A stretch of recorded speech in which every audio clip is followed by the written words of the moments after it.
Hey, what's up everybody? It's the People's Crypto. I'm back again with another video. We have some interesting new developments in the cryptocurrency space, but before we dive in, please keep in mind that this video is for entertainment purposes only. Please do your own research and please seek out a financial advisor with a background in cryptocurrencies or digital assets. Alright, so our first story is former EU Parliament member Godfrey Bloom, who calls banking system a scam, bought his first Bitcoin. Very interesting. Godfrey Bloom is a British politician who served as a member of the European Parliament, the MEP, for Yorkshire and the Humber from 2004 to 2014. He was elected for the UK Independence Party, but later served as an independent. Bloom has also published 6 books on military history and the Austrian School of Economics. The former MEP is well known for his uncontroversial views, including calling the state an institution of theft and saying that the debt crisis was created by politicians and central bankers. Very true. He even said that the whole banking system is a scam. Also very true. As is global warming. He has been referred to by some as the British Ron Paul.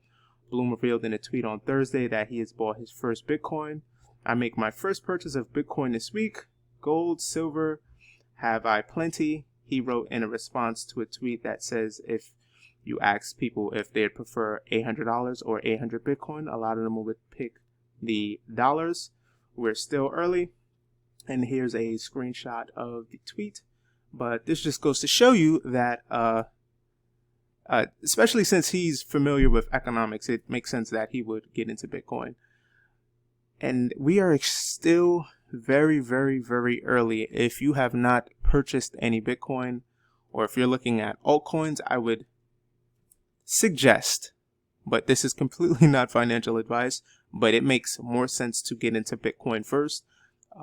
Accumulating at least 2.8 or your first Bitcoin is like mandatory before you get into any altcoins, because we may be going to the moon relatively soon. We may be seeing a $100,000 Bitcoin, a $500,000 Bitcoin, something extremely ridiculous.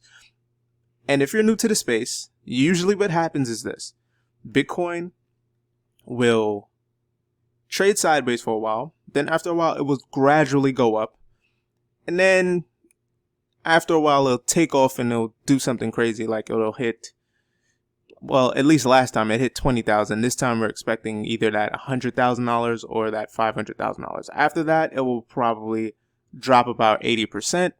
However, it will probably not touch that $20,000 mark. So wherever we go, whether that's 100K or 500K, would probably smack down, I'd say maybe to about 50 or 60K.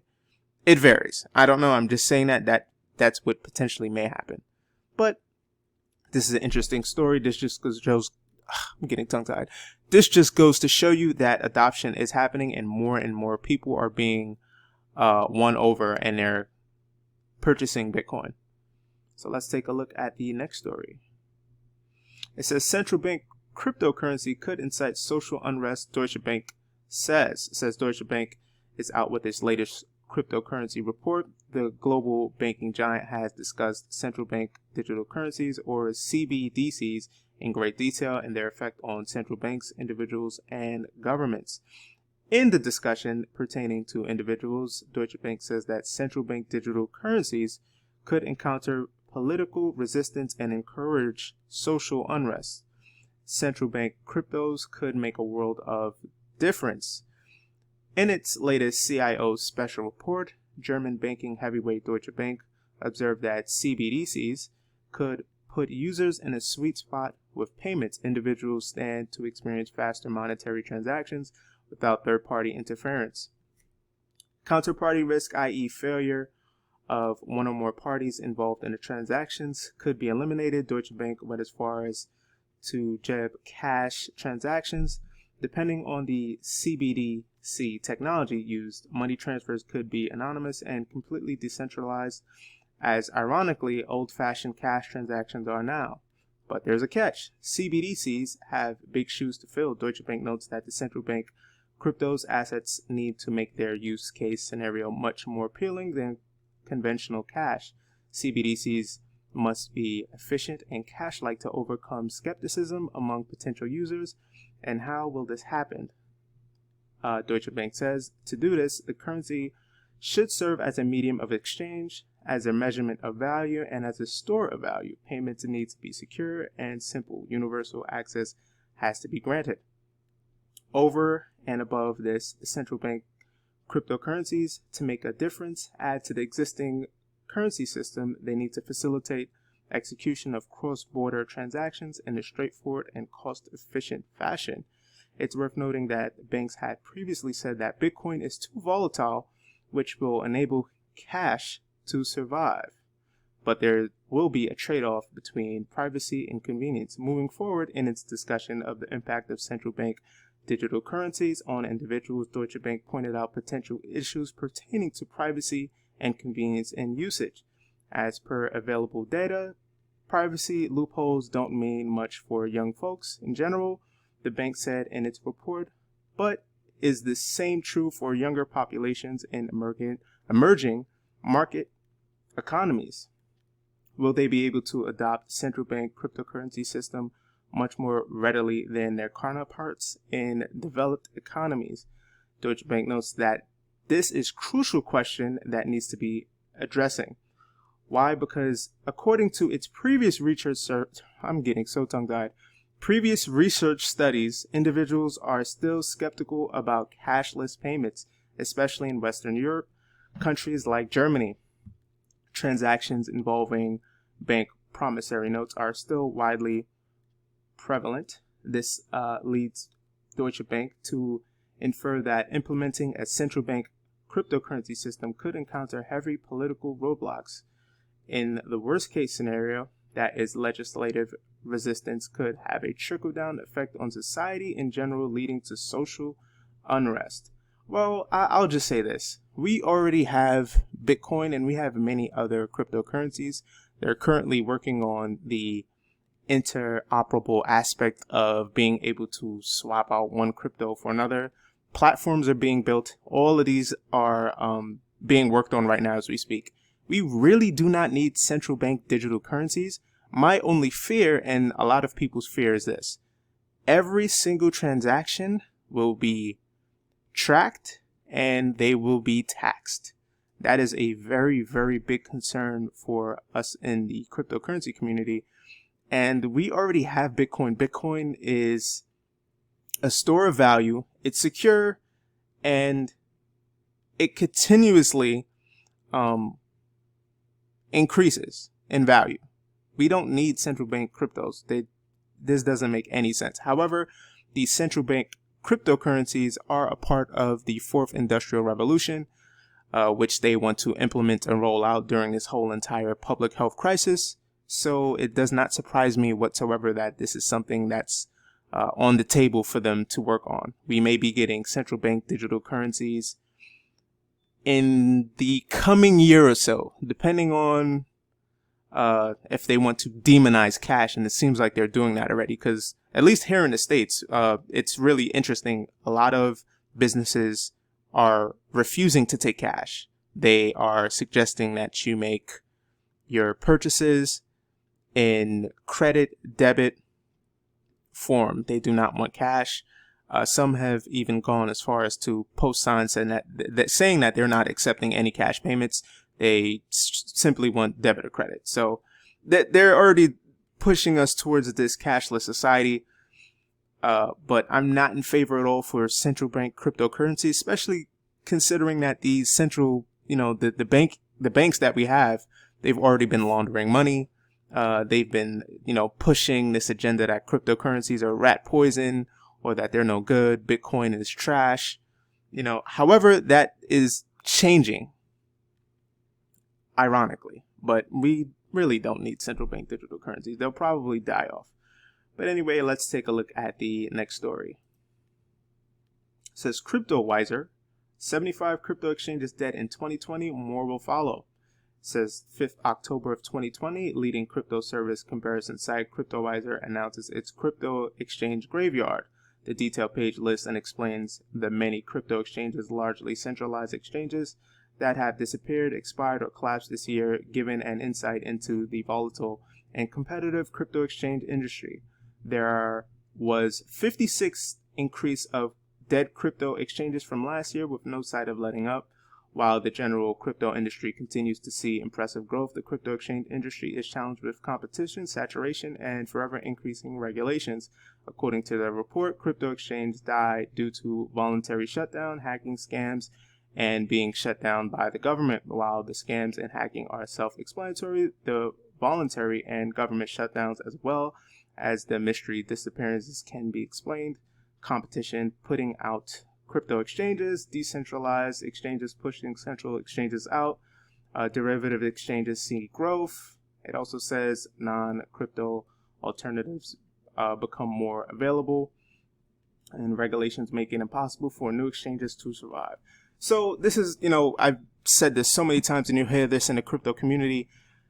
Please take your money off these exchanges. If you can, try to use the decentralized exchanges. Anything can happen at any given moment in time. One of the very first crypto exchanges was Mt. Gox. If you do not know what Mt. Gox is, I suggest you look it up. It is a doozy, but I'll just put it to you this way. A lot of people left their money on that exchange, and a lot of people lost their Bitcoins, and some people had 1,000 Bitcoin, 300 Bitcoin, 900 Bitcoin, you name it. These people lost all of it.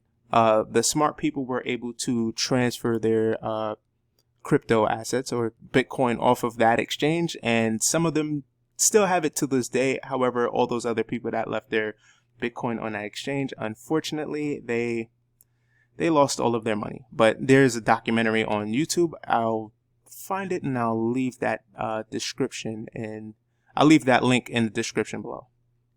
But let's take a look at the next story. It says 9 trillion in stimulus injections. The Fed's 2020 pump eclipses 2 centuries of US dollar creation.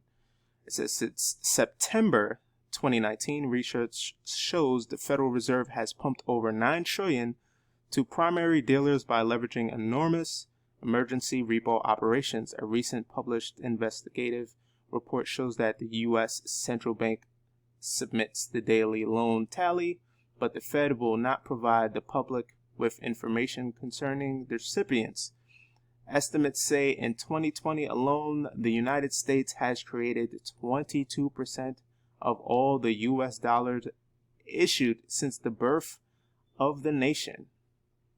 So it also goes on to say the U.S. Federal Reserve has printed massive amount of funds in 2020 and bailed out Wall Street special interests during the last several months. On October 3rd, 2020, Redditors from the subreddit r/BTC shared a video called "Hyperinflation is Coming" and discussed how the United States Central Bank has created 22% of all the United States dollars ever printed this year alone.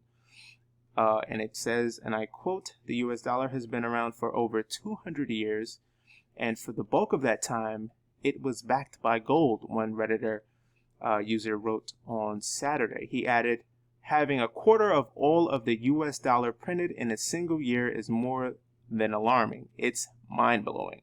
And, this is why we say Bitcoin has value. There's only 21 million Bitcoin, and a lot of it has to get mined still. However, there's not that much Bitcoin left.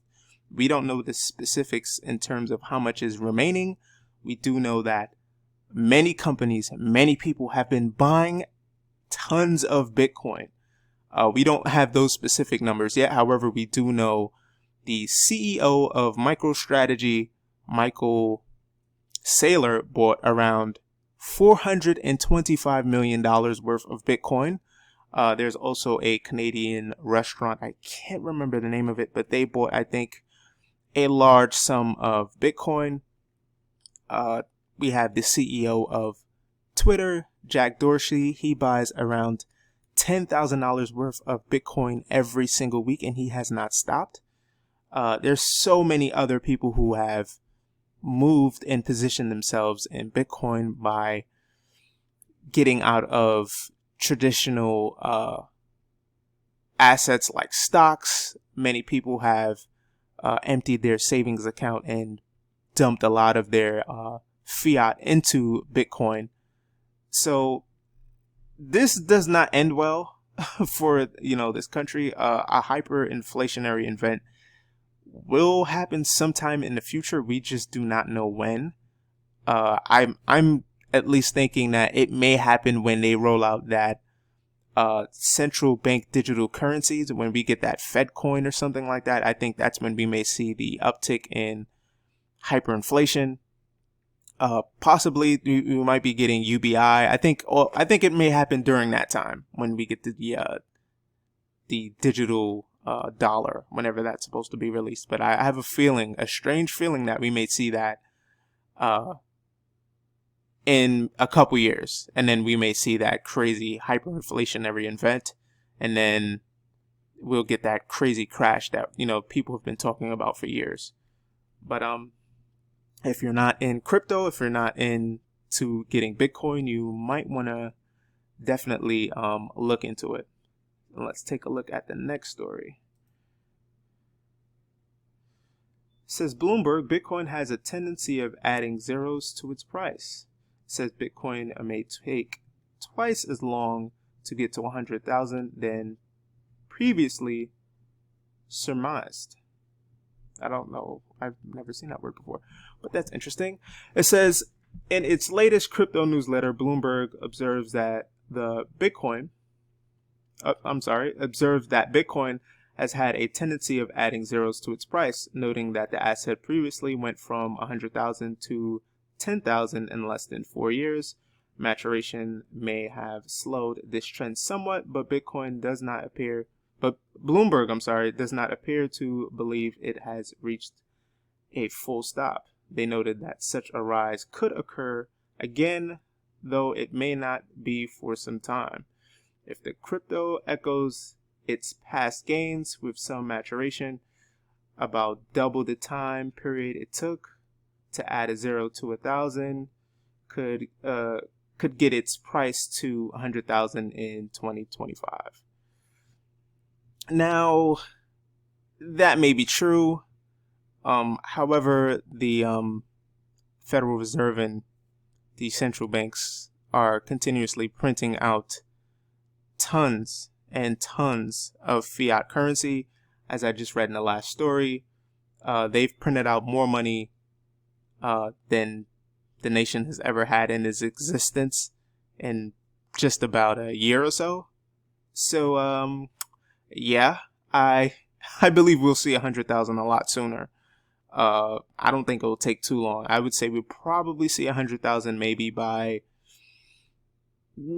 sometime next year or the following year. Definitely before the next halving. We'll just have to wait and see. But you'll hear these crazy price predictions. But yeah, maybe I would say probably by the end of next year or the following year. But nobody knows. Everyone is just making guesstimates. Nobody really knows when we're going to go up to 100,000 or more. It's just estimates that's being made. Everyone is guessing. No one really knows. Let's take a look at the next story. And this one's is contradicting that last one. It says history suggests Bitcoin's next big breakout will take place at the end of 2020. Says Bitcoin price has been showing signs of strength throughout the past few hours, finally pushing above 10,600. The strength is tempered and bulls remain in a precautious position as they struggle to catalyze any sustainable uptrend. Says the entire market has been relatively quiet over the past few days and weeks, with many altcoins drifting lower as BTC shows signs of weakness. One analyst is noting that a historical analysis of Bitcoin's present outlook suggests that it's still months away from posting a massive breakout. He believes that it is still in an accumulation phase and will begin rallying later this year. Like I said before, no one really knows. Some people were saying, 2025. Some people were saying at the end of this year. Some people were saying next year. The fact of the matter is, with all of that technical analysis and all of the chart reading, no one really knows. This thing is completely different from stocks or any other asset we have ever seen in history. So nobody knows. Everyone is just making estimates, and guess what? Some people are going to be right and some people are going to be wrong. And that's just going to consistently happen. So when people are right, then they get pats on the back and they get praised. Oh, you called it. But then look at how many times they got it wrong. They got it wrong probably more times than they got it right. So no one really knows where we're going with the price. So just take anything being said with the price of it with a grain of salt. And let's take a look at the current cryptocurrency prices. Bitcoin is at $10,754.71. Ethereum is $352.79. Ethereum's been trading sideways for the longest. Tether is $1. XRP is 25 cents. Bitcoin, why I keep saying Bitcoin? Binance Coin is 28.69 or 28.70 now. Bitcoin Cash is 220.62. Polkadot is $4.20. Chainlink is $9.61. Crypto.com is 15 cents. Litecoin is 46.07. Cardano's back at 9 cents. Bitcoin SV is 161.64. USD coin is $1. EOS is 2.52. Monero is doing crazy, 108.91. And the IRS is hiring contractors to try to break their code. Tron is 2 cents. Tezos is $2.14. Stellar is 7 cents. Hex, wow, Hex made it all the way up to the top 20. That's interesting. Hex is what? I think below 4 cents. Cosmos is the number 20 coin with $5.37. That's actually going to wrap it up for this video. If you liked the video, please hit the like button, hit the notification button. If you're listening on YouTube, if you didn't like the video, then hit the dislike button. That's fine too. If you're listening on LBRY, please repost the video if you want. Or you can leave me an LBC tip. That's perfectly fine as well. You can follow me on Twitter. And if you want to make some money, you can click the affiliate link I have for the Brave browser. I think I get something for it. I'm not sure. But click that if you want to make money while you're surfing the internet. It's really cool. I just made a couple dollars the other day. It's really not bad at all. And that is going to wrap it up for this video. And I will see you later.